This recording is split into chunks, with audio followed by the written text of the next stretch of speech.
As covered earlier, the hierarchy order is account, property, and lastly, profile.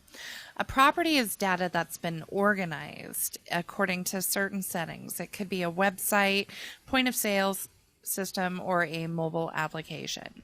So let's go ahead and take a look at user management under property for this particular portion. So as with the user settings that can be applied at account level, these can also be applied at property level.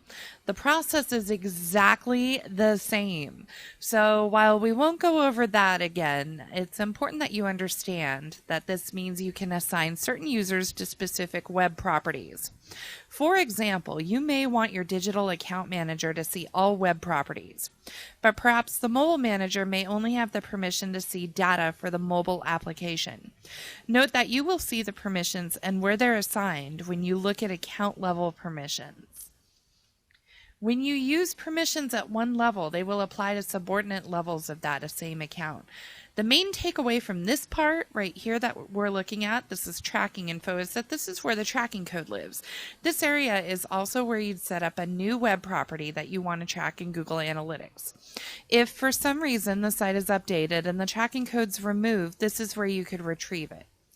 The tracking code needs to be pasted into the head section of your website on every page you want to track. If the code isn't placed on a page, then Google Analytics will not collect data for that page. Once the code has been added, you'll start to see data in real-time reports. Google processes data every 4 hours, so you could see same-day results, but Google's documentation says that data will be populated in approximately 24 hours. One of the challenges we face as digital marketers is the ability to track users across multiple devices. This data can tell you about where your users are surfing on specific devices and can drive home where your ad dollars should be spent, so it's really important. Google Analytics combats this struggle with their user ID feature. The user ID is a piece of data unique to a visitor that can be used to gather statistics from multiple devices and sessions. The user ID associates the data to one unique user. In order to use this feature, your website must be capable of producing unique IDs.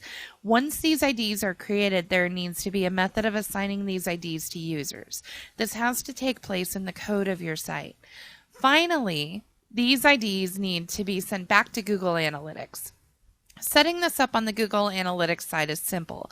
You just need to use the Universal Analytics tracking code. After that, allow the user ID in your account, implement it in the tracking code, and create a view for user IDs in your account. If you want to view this data, you will have to create a user ID view. Going back to the hierarchy of the account, this view would be under the property. The data in the view would be filtered and only contain hits, including the user ID.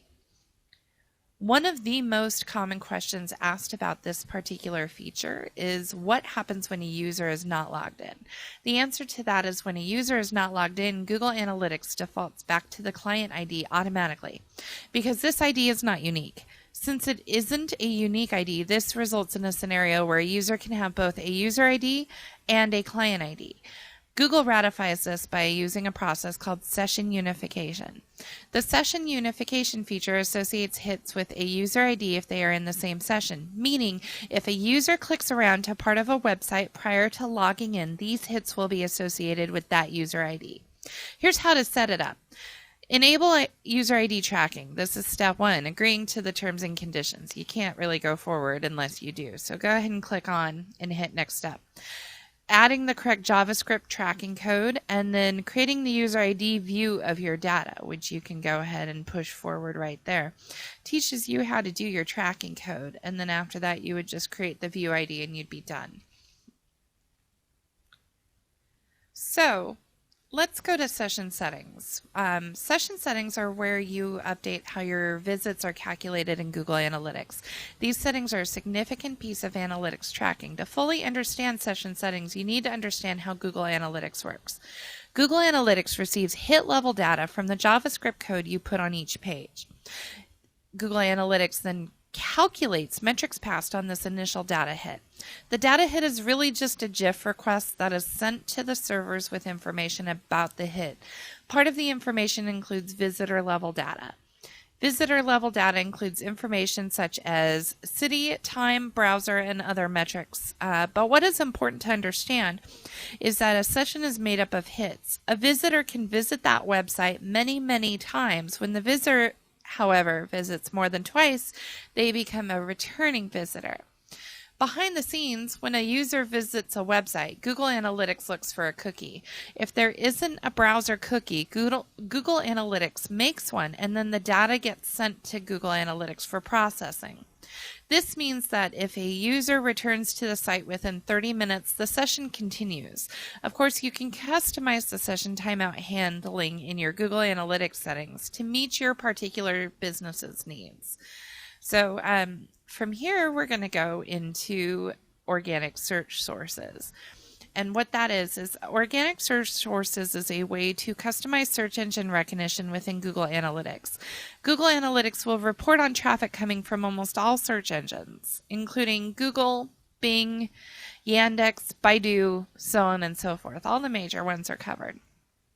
The engines that are not recognizable to Google are searches coming from local ISPs or from meta search engines like Dogpile or something along that lines. The last way that a search could be unrecognizable to Google is if it comes from a toolbar. Some companies lock down computers for employees at work, and all searches must go through a toolbar that cannot be removed. Customizing this area of Google Analytics will put the data in the organic search traffic report instead of the referrals report. So let's talk about the referral exclusion list just for a second. Referral traffic comes in from other domains. If you have a link on xyz.com and people click on that link, you will see xyz.com listed as a referral traffic source. The downside is that some sites will see their own site on this list. A lot of e-commerce clients use third-party shopping carts. So if you don't add these URLs to Google Analytics, the customer may check out, come back to the website, and be listed as a referral. The other downside of referral traffic is that it's considered a new session. So keep this in mind when you're adding to the exclusions list. Your session traffic may go down, but you're actually seeing a more accurate view of your site's total traffic.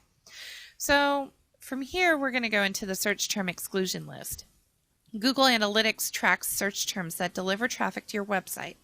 If a user is logged in, Google won't show the keyword. Instead, you'll see the not provided search term.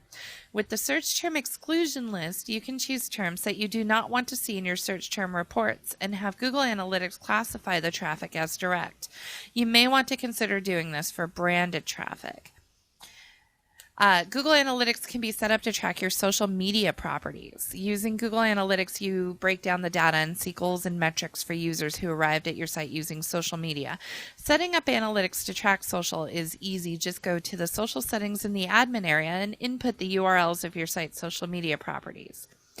After this is done, you'll see data populated in the social reports section pretty much immediately. A nice thing about Google Analytics is that it automatically recognizes over 100 different social media URLs. So for the most popular social media referrals, you won't need to use this section at all. So from here on out, we go to Chapter 2, Section 3, and what we'll be covering up in the next section is we'll be going over a comprehensive view of your view settings and how to make a view, turn it into something that you can really use to expound on your data.